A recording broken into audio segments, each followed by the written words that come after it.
Welcome to I dream. నేను ఉదయశ్రీ. ఈ మధ్య కాలంలో డివోర్స్ పిటిషన్స్ పెరగడం కంటే ఎక్కువగా మ్యారేజ్ రద్దు పిటిషన్స్ పెరుగుతున్నాయి. అసలు మ్యారేజ్ రద్దుకి డివోర్స్ కి డిఫరెన్సెస్ ఏంటి? మ్యారేజ్ రద్దుకి ఎలాంటి సెక్షన్స్ ఉంటాయి? ఇవన్నీ డీటెయిల్ గా తెలుసుకుందాం. మనతో ఉన్నారు అడ్వకేట్ నాగేశ్వరరావు పూజారి గారు. మాట్లాడదాం. హలో అండి. Hello. Yeah! So divorce cases పెరుగుతూ ఉన్నాయి. డివోర్స్ పిటిషన్స్ బాగా ఎక్కువేస్తున్నారు తెలిసిందే. బట్ మ్యారేజ్ రద్దు అంటున్నారు. మ్యారేజ్ రద్దు అంటే అది డిఫరెంటా? డివోర్స్‌కి డైవోర్స్ అంటేనేమో మనకు మనకు పెళ్ళైన తర్వాత ఇద్దరు కలిసి ఉండలేని పరిస్థితిని మనం డైవోర్స్ అంటాం. హ్మ్. అంటే అక్కడ పెళ్ళిని యాక్సెప్ట్ చేస్తాం. అంటే మా ఇద్దరికి పెళ్లి జరిగింది. కానీ మేము కలిసి ఉండలేము కాబట్టి మాకు విడిపోవడానికి అవకాశం ఇవ్వండి అనేది డైవోర్స్. మ్యారేజ్ రద్దు అంటే ఏంటంటే పెళ్లి జరుగుతది. కానీ ఆ పెళ్లిని గుర్తించొద్దు. ఆ హ్మ్. పెళ్లిని రద్దు చేయమని ఏసే పిటిషన్‌ని హ్మ్. మనం అనల్మెంట్ ఆఫ్ మ్యారేజ్ అంటాం. హుహుహు. అనల్మెంట్ ఆఫ్ మ్యారేజ్ అంటే ఏంటంటే ఆ మ్యారేజ్‌ని గుర్తించకుండా దాన్ని రద్దు చేయండి అనేదాన్ని అనల్మెంట్ ఆఫ్ మ్యారేజ్ అంటాం. హుహుహు. సో ఈ అనల్మెంట్ ఆఫ్ మ్యారేజ్ అనేది ఎప్పుడు పడుతుంది పిటిషన్స్ అంటే ఏంటంటే హ్మ్. అబద్ధాల మీద పెళ్లిళ్ళు చేస్తే, హ్మ్. అబద్ధాల మీద పెళ్లిళ్ళు చేసిన, మోసం చేసి పెళ్లిళ్ళు చేసిన, కోర్షియన్, అండు ఇన్ఫ్లుయెన్స్, తర్వాత ఏమైనా రోగాలు ఉంటే దాచిపెట్టి పెళ్లిళ్ళు చేసిన, హ్మ్. వీటి ద్వారా మనం మ్యారేజ్ రద్దు అడగచ్చు. మనల్ని ఓకే. మ్యారేజ్ని రద్దు చేయమని అడగచ్చు. ఓకే. ఓకే. సో మనకు పూర్వకాలంలో ఏంటంటే 1000 అబద్ధాలైనా ఓహ్! ఒక పెళ్లి పెళ్లి చేయాలి. చేయమన్నారు. అది ఇప్పుడు ఉల్టా అయిపోయి నువ్వు ఒక్క అబద్ధం ఆడి పెళ్లి చేసినా కూడా పెళ్ళిళ్ళు నిలబడే పరిస్థితి లేదు. హ్మ్. కాబట్టి ఏ పెళ్లిలోనైనా సరే జెన్యూనిటీ అనేది చాలా మోస్ట్ ఇంపార్టెంట్. హ్మ్. చాలామంది ఏందంటే పెళ్ళైన తర్వాత తెలిస్తే ఏమైతదిలే, తర్వాత సదురుకోపోతారులే అని చెప్పేసి చాలామంది అనుకోని పెళ్లి చేస్తున్నారు. హ్మ్. అబద్ధాలు చెప్పి, మోసాలు చేసి, లేకపోతే రోగాలుంటే దాచి, హ్మ్. భయపెట్టించో, బెదిరించో పెళ్లి చేస్తున్నారు. హ్మ్. ఓకే. హ్మ్. సో అవి పెళ్లి తర్వాత ఎట్లా బయటపడుతున్నాయి కాబట్టి ఆ బయటపడ్డప్పుడు ఎవరు కూడా కాంప్రమైజ్ అయ్యే పరిస్థితిలో లేరు. హ్మ్. కాబట్టి అందరికీ ఏం చెప్తున్నా ఏంటిదంటే పెళ్ళిళ్ళు అనేటివి ఎప్పుడు కూడా హ్మ్. ఒక జెన్యూన్గా, అంటే అబద్ధాలు లేకుండా, మోసాలు లేకుండా, మీరు ఏ విషయాన్ని దాచిపెట్టకుండా మీరు హ్మ్. చేసుకోగలిగితే హ్మ్. మీకు పెళ్లి సక్సెస్ అయ్యే అవకాశం ఉంటుంది. హుహు. లేదనుకోండి, ఇప్పుడు జరుగుతున్న పెళ్ళిళ్ళల్లో ఏమైతుందంటే ఈ దాన్ని కొన్ని సందర్భాల్లో మనం అబద్ధం అని చెప్పలేము, నిజము అని చెప్పలేము. మేము చెప్పినామంటారు, చెప్పలేదంటారు. ఇట్లా హ్మ్. రకరకాల హ్మ్. హ్మ్. కారణాలున్నాయి ఇప్పుడు జరుగుతున్న పెళ్ళిళ్ళల్లో. అవును. సో, ఎప్పుడైనా గూడా మనం స్పష్టంగా అందరికి చెప్పేది ఏంటంటే ఎక్కువ పెళ్ళిళ్ళు ఎక్కడ రద్దయితున్నాయి చెప్పనా? హ్మ్. బాయ్ ఫ్రెండ్, గర్ల్ ఫ్రెండ్స్ ఉండి చెప్పకపోవడంతో రద్దయితుంది హ్మ్. ఎక్కువ. అవి. హ్మ్. అంటే ఎఫైర్స్ ఉండి హ్మ్. పెళ్ళికి ముందు చెప్పకపోవడము, హ్మ్. అవి పెళ్లి తర్వాత కూడా కొనసాగించడము, హ్మ్. చాటింగ్ దొరకడమో, లేకపోతే మెయిల్స్ దొరకడమో, వాయిస్ రికార్డింగ్ దొరకడంతోనే ఎక్కువ. హ్మ్. సెకండ్ లెవెల్‌కొచ్చేసరికి మనకు ఏమన్నా హెల్త్ ఇష్యూస్ ఉంటాయి. వాటి వల్ల గూడా ఈ హ్మ్. మ్యారేజ్ రద్దనేది ఎక్కువ పిటిషన్స్ పడుతున్నాయి. హెల్త్ హ్మ్. ఇష్యూస్‌లో ఎక్కువేంది అంటే వీళ్ళకేదన్నా మానసికమైన సమస్యలుండటం, లేకపోతే ఇంపార్టెన్సీ కావచ్చు. హ్మ్. లేకపోతే లైంగికంగా ఆసక్తి లేకపోవటం. హ్మ్. చాలా మందికి ఓకే. లైంగికంగా ఆసక్తి లేకపోవటం గూడా ఉండదు. హ్మ్. ఓకే. ఓకే. ఆఫ్టర్ మ్యారేజ్ వాళ్ళు హ్మ్. పార్టిసిపేట్ చేయకపోవటము, ఇంట్రెస్ట్ చూపకపోవటము దానిపైన.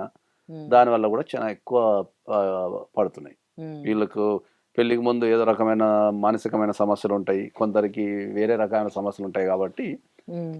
వాటిని దాచిపెట్టి హ్మ్. ఈ దొంగతనంగా టాబ్లెట్‌లేసుకోవడం, లేకపోతే పెళ్లి తర్వాత ప్రిస్క్రిప్షన్స్ దొరకటము, హ్మ్. డాక్టర్ ప్రిస్క్రిప్షన్స్ దొరకడం, లేకపోతే వీళ్ళు డాక్టర్ దగ్గరికి పోయినప్పుడు తెలవటం లాంటివి జరుగుతున్నాయి. హ్మ్. హ్మ్. ఇప్పుడు డివోర్స్ కేస్‌లో డివోర్స్ ఫైల్ అయిపోయినాక అంటే ఎవరెవరి షేరింగ్ అవన్నీ ఉంటాయి గదా! అంటే ఒకరి ప్రాపర్టీ ఒకరికి రాదనుకోండి మనకు తెలిసిందే. ఇప్పుడు మ్యారేజ్ రద్దు అయితే ఎట్లా ఉంటది తర్వాత? మ్యారేజ్ రద్దు గనుకైతే వాళ్ళిద్దరిని భార్యాభర్తల కింద గుర్తించరు గాబట్టి, హ్మ్. వాళ్ళని వాళ్ళకొక భార్యాభర్తలకు ఉండాల్సిన రైట్స్ ఏముండవు. హ్మ్. ఇప్పుడు మ్యారేజ్ రద్దనేది జరిగిందనుకుందాం. హ్మ్. మెయింటెనెన్స్ తీసుకోవడం ఉండదింక. ఓకే. మెయింటెనెన్స్ తీసుకోవటం గానీ, డొమెస్టిక్ వయలెన్స్ కేసులేయటం గానీ, హుహుహు. ఇట్లాంటి అవకాశాలుండవు వాళ్ళకింక. హ్మ్. మ్యారేజ్ రద్దు గనుకైతే. హ్మ్. సో, ఆ రద్దయ్యేంత వరకు వీళ్ళు భార్యాభర్తల కిందనే పరిగణించబడతారు.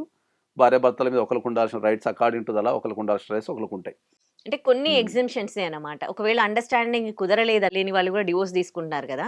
ఇద్దరి మధ్యలో అండర్‌స్టాండింగ్ రాకపోతే వాళ్ళు మ్యారేజ్ రద్దు లాంటివి చేసుకోవచ్చా? వాళ్ళు ఎట్లా ఇప్పుడు అదే చెప్తున్నా. మ్యారేజ్ రద్దనేది ఒక పర్సన్‌ని మోసగించడం ద్వారా గానీ, హ్మ్. అబద్ధాలాడటం ద్వారా గానీ పెళ్లి జరిగితే దాన్ని క్యాన్సెల్ చేయమని అడిగేదాన్ని మనం అనల్మెంట్ ఆఫ్ మ్యారేజ్ అంటాం. హ్మ్. సో, వాళ్ళిద్దరూ అండర్‌స్టాండింగ్‌కి పోయి మ్యారేజ్ ఎవరు రద్దు చేసుకోరు. ఎందుకంటే పెళ్లి జరిగిన మాట వాస్తవం కాబట్టి దాన్ని పెళ్లి కిందనే గుర్తించి డైవర్స్ తీసుకుంటారు. దాన్ని మ్యూచువల్ డైవర్స్ కానీ కంటెస్టెడ్ డైవర్స్ కానీ తీసుకుంటారు అట్లా.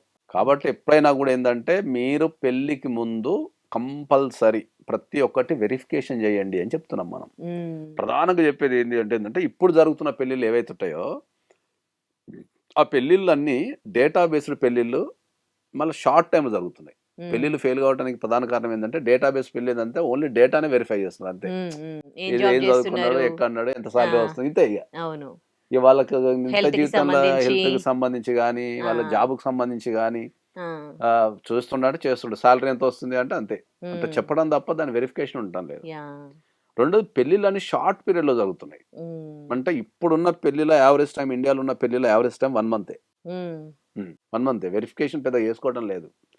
ఆ డేటాబేస్ చూసి రైట్ అంతా బాగానే ఉంది కదా అని చూసి రపకన పెళ్లి చేసేస్తున్నారు. మీరు లాస్ట్ టైం అన్నట్టు కౌన్సిలింగ్ తో పాటు హెల్త్ కి సంబంధించి కూడా సర్టిఫికేట్స్ అట్లాంటివి ముందే పెడితే బాగుంటదేమో. ఫైనాన్షియల్ ఇష్యూస్ ఇప్పుడు ఒక సందర్భాలలో కొంతమంది వ్యక్తులు అంటే కొద్దిగా వెల్ ఎడ్యుకేటెడ్ ఫ్యామిలీస్ కానీ వీళ్ళు ఈవెన్ సిబిల్ కూడా చెక్ చేస్తున్నారు పెళ్లి చేసుకోవాలంటే. ఫైనాన్షియల్ స్టేటస్ ఎట్లుంది, వీళ్ళది సిబిల్ కరెక్ట్ స్కోర్ ఉందా లేదా అని కూడా చెక్ చేస్తారు సీరియస్ గా. ఇది వినటానికి కొద్దిగా నమ్మశక్యంగా లేకపోవచ్చు, కాకపోతే వినటానికి వింత కూడా ఉండొచ్చు. కానీ పెద్ద ఫ్యామిలీలలో బాగా చదువుకున్న ఫ్యామిలీలలో ఒక అబ్బాయి ఫైనాన్షియల్ గా ఎంత స్ట్రాంగ్ ఉండు, లోన్స్ ఏమైనా ఉన్నాయా లేవా అనేది సిబిల్ రిపోర్ట్ కూడా అడుగుతున్నారు.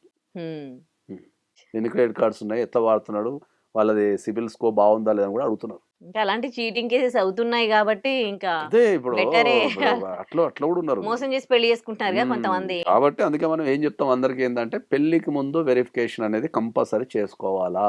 పెళ్లికి ముందు వెరిఫికేషన్ అనేది చేసుకోవాలా, ఇంకా టైం కూడా తీసుకోవాలని చెప్తున్నాం మనం. మినిమం యావరేజ్ టైం ఒక 6 months తీసుకుంటే ఏమైనా లోటుపాట్లు ఉంటే బయటపడుతుంది. అవును, నేను చూసిన దగ్గర 1 month పెళ్లిళ్ళలో చూసేస్తారు, తర్వాత ఇమీడియట్లీ పెళ్లి పెట్టేసుకుంటారు. తర్వాత అన్ని బయట పడుతుంటాయి, అరే మేము వెరిఫికేషన్ చేసుకోలే. అప్పుడు తెలిసిన వాళ్ళు కూడా వచ్చి అరే ఈ పెళ్లిలో ఈ ప్రాబ్లం ఉంది కదా అంటే, అయ్యా మాకు చెప్పలేదు కదా అంటే, అప్పుడు నువ్వు ఇంత తొందరగా చేసుకుంటాను మాకేం తెలుసు, ఇట్లాంటివన్నీ జరుగుతుంటాయి జనరల్గా. ఇట్లా కాబట్టి మనం ఏమంటాం ఏంటంటే ఈ మ్యారేజ్ రద్దు లేదా అనల్మెంట్ ఆఫ్ మ్యారేజ్ అనే పిటిషన్స్ ఎక్కువ పెరుగుతున్నాయి డైవర్స్ కంటే ఎక్కువ. కారణం ఏంది అంటే వెరిఫికేషన్ సరిగ్గా చేసుకోకుండా మళ్ళీ తక్కువ టైంలో చేసుకోవడం ద్వారా మీకు పెళ్ళిళ్ళు ఇంత ఖర్చు. ఇండియాలో అది ఖర్చు విపరీతంగా పెడతారు వాళ్ళ స్థాయికి తగ్గట్టు పెళ్లి ఖర్చు. మొత్తం వాళ్ళు సంపాదించుకున్న పైసలు సేవింగ్స్ కొందరు అయితే ఇంకా స్థాహతకు మించి పెడతారు. సో అదంతా వేస్ట్ కావద్దు. ఒక పెళ్ళి అనేది సక్సెస్ఫుల్గా కావాలి అంటే మీరు ఖచ్చితంగా టైం తీసుకోండి, ఒక 6 months యావరేజ్గా. దాని తర్వాత వెరిఫికేషన్ ఓపికతోని ఈచ్ అండ్ ఎవ్రీ డీటెయిల్స్ మొహమాటం లేకుండా వెరిఫికేషన్ చేసుకోండి. మీకు వెరిఫికేషన్ చేసుకున్న దాంట్లో ఏమైనా ఇబ్బంది ఎదురైతే మీరు మ్యాట్రిమోనియల్ కౌన్సిలర్స్ ఉంటారు కదా, ఎక్స్పర్ట్స్ ఉన్న అడ్వకేట్స్ కానీ కౌన్సిలర్స్ అని పెట్టుకొని వాళ్ళ చేత వెరిఫై చేయించుకోండి. రైట్, థ్యాంక్ యూ అండి. iDreams, this police diaries is something very, very valuable towards that. I must really appreciate Murali, your insights. iDreams founder and CEO చిన్న వాసుదేవ్ రెడ్డి గారితో మురళీధర్ క్రైమ్ స్టోరీస్ చాలా ఫేమస్ అయిపోయినావు.